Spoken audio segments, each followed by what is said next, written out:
درود بینندگان عزیز، خبرهای تازه توجیکستان و جهان رو در برنامه اخباری آزادی منظورتان میکنیم. شلوگل خوجه هستم همراهتان و حالا مرور خواهیم داشت و سرخط موضوع برنامه امروز 19 نوامبر. خона-музейи Садриддин Айнӣ در ҷояш мемонад. تصمیم نوی حکومت دوشنبه در پی واکنش جامعه شهروندی توجیکستان. جسد دو مهاجر توجیک که بعد آتش زدن واگن در ولایت ایرکوتسک روسیه هلاک شده بودند به توجیکستان فرستاده شدند. و بمب‌های ترکیده و تقدیرهای سوخته تنها در نیم سال آخر در افغانستان صدها کودک کشته و یا معیوب شدند. من وقتی میبینم که دختران به مکتب میروند و من مثل آنها قدم زدن نمیتوانم غمگین میشوم. بعد از انتقاد و واکنش‌های زیاد، شهردار دوشنبه از تصمیم خود برای به دیگر جای کوچانیدن خона-музеи سدرالدین عینی دست کشید. شهرداری در یک خبرنامه گفت این بنا در جای خود میماند ولی گرد و اطرافش را زیبا میکنند. مولارجب یوسفی و نگاره فضل‌الدین به آثارخانه رفته این گزارش را فرستادند. قرار شهردار دوشنبه درباره نکوشاندن و در جای خود باقی گذاشتن خона-музеи سدرالدین عینی امروز 19 نوامبر صادر شد. بر اساس این قرار اکنون خона-музеи استاد عینی در جای خود میماند و مقامات موظفند که اطراف آن را حفظ کرده گلکاری نمایند. این قرار در پی واکنش تند جامعه شهروندی و اهل ادب صادر شد. ماه اوگوست امسال امیرخان قربانزاده معاون رئیس شهر دوشنبه با ارسال نامه از اکادمی علم‌های تاجیکستان خواسته بود برای کوچاندن خона-музеи استاد عینی کمک نماید. اکادمی علم‌های تاجیکستان در نوبت خود یک نوع به این قرار راضیگی داد و گفت که باید در جای دیگر نخست خона-музеи بنیاد شده و بعداً اسباب انجام خона-музеи به آنجا انتقال داده شوند. ولی بعد رسانه‌ای شدن این خبر از سوی رسانه‌ها از جمله از سوی رادیوی آزادی، اهل ادب و جامعه شهروندی به آن واکنش تند نشان دادند. برخی آنها حتی حکومت تاجیکستان را به تحریف تاریخ متهم کرده قاطعانه طلب کردند که خона-музеи استاد عینی را در جای خود باقی گذارد. مسئولین خона-музеи استاد صدرالدین عینی از قرار شهردار دوشنبه خرسندند. از این فرصت استفاده برده شخصا خودم رسما تمام نفران شخصان زیادی نفرانی که در تمام شبکه‌های سیاسی برآمد کرده پشتیبانی کردن از آثارخانه مینداری شخصی خودم میرسانم.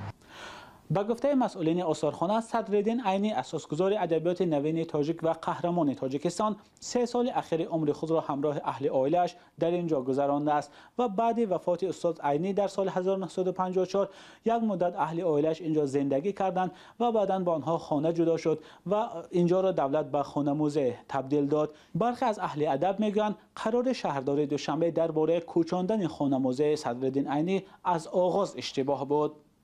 ببینید شهرداری میتونست که اصلا به اعتبار نگیرد صدای اعتراض مردم را و اون کار را میخواهد که بکند و در اساس جوابی که رئیس اکادمی علوم تاجیکستان به ایشان داد که میتواند به جای دیگر یک ساختمان جدید اعمار کنید و این اشیا را به جای دیگر کوچانید. در اساس هم میتونست که بکند ولی خوشبختانه اینها غلط بودن تصمیم خود را فهمیدن و اقرار کردند که این کار غلط است. خона-музеи صدرالدین عینی از کمترین بناهای تاریخی در پایتخت تاجیکستان می باشد که در پی طلب جامعه شهروندی و اهل ادب مقامات از تخریب و یا کوچاندن آن دست میکشند. پیشتر عین چنین طلبها در وقت تخریب تئاتر مایاکوفسکی و بنای حکومت مرکزی صدا داده بود، اما صرف نظر از این اعتراض و ناراضگی ها مقامات این دو بنا را تخریب کردند. مولارجب یوسفی، نگاره فضل‌الدین، آزادی دوشنبه. رو می‌آوریم به موضوعهای دیگر. جسد دو مهاجر توجیکی در پی آتش زدن واگن در دهه زلاری ولایت ایرکوتسک روسیه هلاک شده بودند به تاجیکستان انتقال یافتند. نسیم جون سیدعلی 21 ساله و سیروجدین گلزاده 19 ساله ساکنان نویه فیض‌آباد شب 12 نوامبر به هلاکت رسیدند. مقامات روسیه اعلام کردند که واگن زیستی آنها از جانب ساکنان محلی آتش زده شده است و نسبت به حادثه بر اساس کشتار با بیرحمی خاص پرونده جنایی باز کردند. همکارم مومین احمدی موضوع را پیگیری نمود و حالا با ما در استودیو است. مومین سلام و تا حال چی تفصیلات نوی از این حادثه به دست آمد؟ همراهان و پیوندان مهاجران ففتیده چی میگویند؟ سلام. بله، شهلا جسدها صبح امروز 19 نویبر از ایرکوتسک به تاجیکستان انتقال یافتند. علیشیر شیرینوف رئیس جمعیت تاجیکان ایرکوتسک گفت که دوام یک هفته برای انتقال جسدها سند تهیه کردند. در محلی که حادثه آخر رخ داده بود 15 مهاجر تاجیک زندگی می‌کردند. علیشیر شیرینوف گفت که حالا مقامات روسیه بیش از 10 تن از همراهان این مهاجران را بازپرسی می‌کنند و 3 تن از آنها را در تشکیل نیزا گمانبر می‌دانند. به نوشته مطبوعات محلی در رابطه با این حادثه 3 تن از ساکنان محلی بازداشت شدند. امان‌الله گلوف پدر سیراج‌الدین مهاجری فوتیده در صحبت با رادیو آزادی گفت که پسرش روز 5 دکبر بلیت بازگشت به وطن داشت ولی حالا جسد او را آوردند. او گفت که پسرش 2 سال پیش به روسیه رفته بود و برای بازگشت آمادگی میدید. پدر این مهاجر گفت که 2 سال پسرش در روسیه عذاب داشت و بارها فریب کارفرماها را خورده بود. همراهان این 2 مهاجر گفتند که حالا زیر فشار سخت مقامات روسیه قرار دارند. آنها گفتند که به جای آنها را همچون جبردیده اعتراف کردند حالا تلاش دارند که آنها را عیبدار اعلام کنند. آنها میخواهند که سفارت تاجیکستان از حق آنها حمایت کند چون احوالشون خیلی بد است. مومین آیا میتونی بگویی که حادثه از چه آغاز شد و چرا ساکنان محلی به این گونه کار دست زدند؟ ببینید شهلا، حادثه از یک جنجال خرد آغاز شده است. مطبوعات محلی نوشت که روز 12 نویبر میان 2 مهاجر و چند جوان روس جنجال شده است. با گفته مهاجران، جوانان روس مهاجران را تحقیر کردند و آنها پاسخ دادند، ولی مطبوعات نوشته است که گویا جنجال بدیان آغاز شده است که مهاجران به 2 دختر محلی گپ پرتافتند. مهاجران این گپ را دروغ میگویند و گفتند که آن لحظه یگان دختر وجود نداشت. بعد یک جنجال در روز شبانه جوانان محلی با تبر و آهن آمده در وگان را میبندند و وگان را آتش میزنند. در این وگان 7 نفر مهاجر بود است که 2 نفر فوتید و حالا 1 نفر در حالت وزنی در بیمارخانه خواب است. در روسیه بنا بر ارزیابی‌های مختلف سطح نژاد پرستی و بیگانه ستیزی خیلی بالا رفته است. در مطبوعات محلی در روسیه بدبینی ملی آزاد ترغیب می شود و آنها چهره ناخوبی از مهاجران ساختند. از این رو بسیاری از کارشناسان ریشه مشکل را در همین می بینند. تشکر مومین برای صحبت. بینندگان عزیز، یادآور می‌شوم همه ساله بیش از 1 میلیون اهالی قابل کاری تاجیکستان به روسیه به مهاجرت می‌روند و رهبر جمعیت تاجیکان ایرکوتسک گفته است در 4 ماه اخیر نزدیک 30 تابوت مهاجران را از این ولایت به تاجیکستان فرستادند که آنها بر اثر صدمه و بیماری‌های گوناگون فوتیده بودند.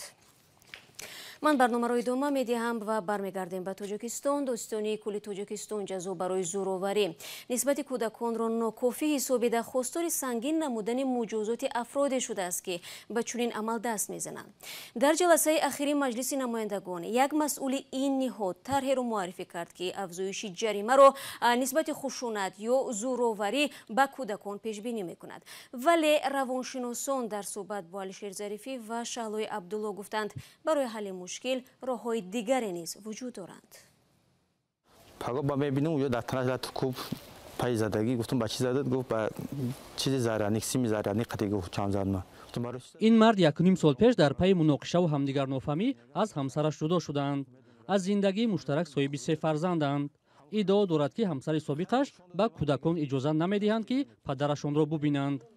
دو میگرفتن میگفتن چای ما میگریزی خیلی میگم مادران نمیمونه که سال پیش شما بیاین ما که بیایم ما رو میزنه. مادر کودکان چنین ادعا را رد نمود اما از صحبت بیشتر نیز در این باره خودداری کرد. همسر سابق پس از مشاهده آثار زورآوری در بدن فرزندان به دادگاه شکایت میبرد ولی به گفته شکایتش جدی گرفته نمیشود.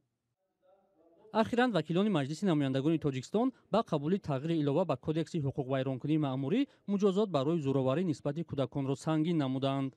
حجم جریمه زورآوری نسبت کودکان در کدکس حقوق ویرانکنی مأموری از 180-300 سومانی تا به 420 سومانی بالا برده شد. مقصد اساسی لایحه قانون مذکور از منع کردن استفاده یا تهدید استفاده زورآوری نسبت به کودکان اینچنین پرزور نمودن جوابداری مأموری برای اجرا نکردن عهده‌داری‌ها عاید به پرستاری، تعلیم و تربیت نابالغان عبارت میباشد. یک نگرانی مقامات این است که با وجود به جوابگری کشیدن هزارها نفر برای زورآوری نسبت کودکان این مشکل حل خود را پیدا نمی‌کند بلکه در حال افزایش است. سال 2019-2020 از جانب مقامات حفظ حقوق 26900 نفر به جوابگری کشیده شدند که جزا به طریق مأموری تطبیق گردیده عاید به این نمود حقوق ویرانکنی مأموری ба монанди ҷаримаи ночиз таъсирбахш ва пешгиркунанда ба назар намерасад.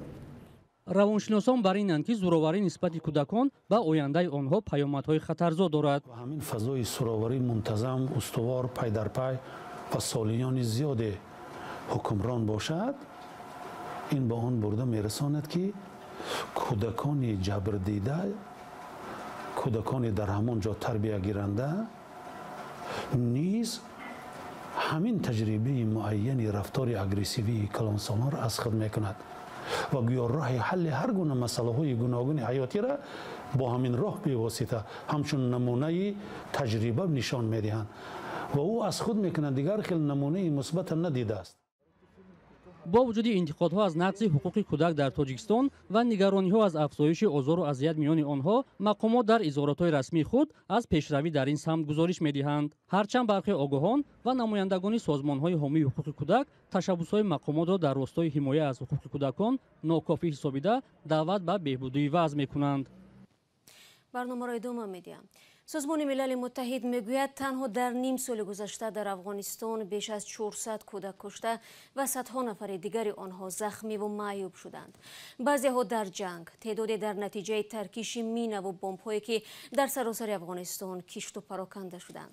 гузоришеро ки ҳоло мебинем қиссаи дилрешкунандаи як оила дар шаҳри ҷалолобод аст ки 7 кӯдак ё аз пой ё аз узви дигари бадани худ маҳрум шуданд.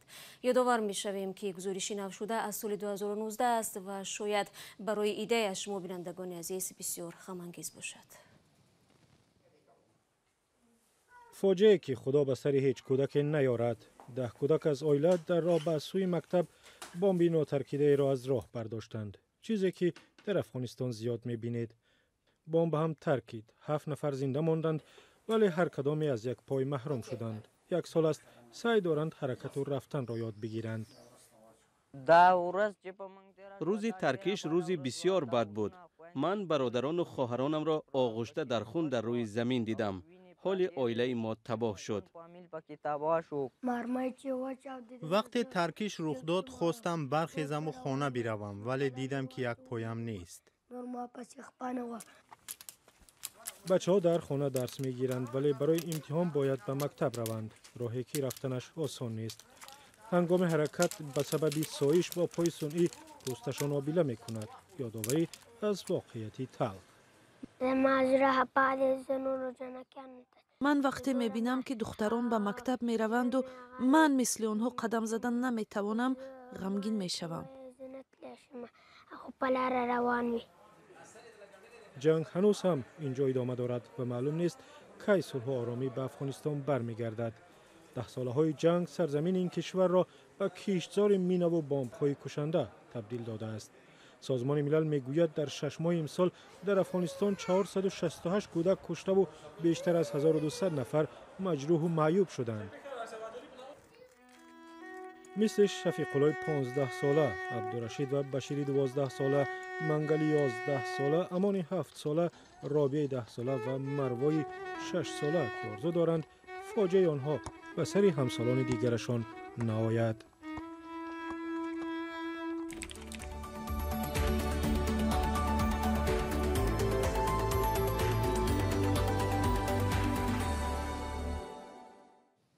ва хабари кӯтоҳ хадамоти санитарии эпидемиологии вилояти Тошканди Ӯзбекистон дар робита ба иҷрои қарори эмшавии ҳатмии кормандони баъзе аз корхонаҳо санҷиш гузаронидааст ва дар натиҷаи санҷиш муайян гаштааст ки ҳазорҳо нафар аз кормандони ширкатҳо ва корхонаҳои буҷавӣ зидди коронавирус эмна шуданд ва бинобар ин муҷозот гардиданд. бинандагони азиз, ин матлаби охири барномаи имрӯз буд. ташаккур аз якояки шумо ки пайваста моро тамошо мекунед. барои шумо азизон дар 2 рӯзи ояндаи сурати бо фароғат мехоҳем ва дар ҳафтаи нав шуморо мунтазир хоҳем буд. худро эҳтиёт кунед ва худо нигаҳдори ҳар як шумо.